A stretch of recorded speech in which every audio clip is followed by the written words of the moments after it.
Hi friends आपण मानक स्वागत आपनकर प्रिय YouTube channel MJ smile world को आज लेटरटी आपण मान पे रही फोर्थ पीटीएम रिलेटेड लेटरटी आपनकर ओडिशा विद्यालय शिक्षा कार्यक्रम प्राधिकरण तरफ करा लेटर नंबर रही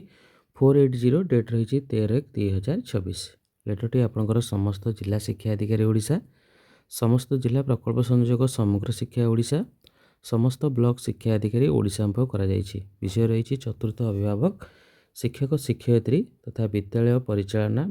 परिचालना उन्नयन कमिटी बैठक ता 17/1/2026 शनिवार दिन अनुष्ठित होगा। ए संबंध में पूर्व प्रेरण करा उपरोक्त पत्र निर्देशनामा अनुଯାयी आपण मैंने कार्यक्रमटी को सुचारू रूप संपादन करेंगे और निर्दिष्ट फर्माट रे तथ्य संग्रह कर राज्य प्रकल्प कार्यालय को पठाइबे।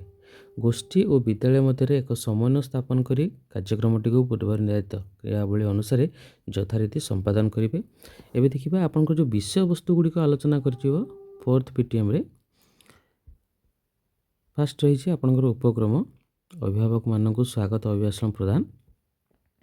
देन समाप्ति सूचक आकलन एक उपलब्धि को अभिभावक निकट में उपस्थापन और समाप्ति सूचक आकलन 2 प्रथम रु चतुर्थ एवं षष्ठ रु सप्तम श्रेणी एवं वार्षिक परीक्षा पंचम और अष्टम श्रेणी 2026 प्रस्तुति रे अभिभावक शिक्षक शिक्षयित्री मानकर भूमिका 2025-26 शिक्षावर्ष में पंचम और अष्टम श्रेणी वार्षिक परीक्षा पढ़ा गढ़ा ओडिशा पठन प्रोत्साहन अभियान शिक्षण सोपान रेजिस्टर एवं छात्र छात्री प्रगति परीक्षण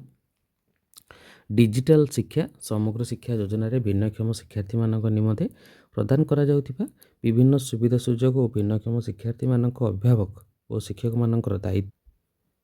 बाल्य विवाह निषेध आईन 2006 परीक्षा पे चर्चा 2026 विद्यालय परिवेश को बुला कुकुर मुक्त करने और बुला कुकुर कामुड़ा रोकवा सचेतनता सृष्टि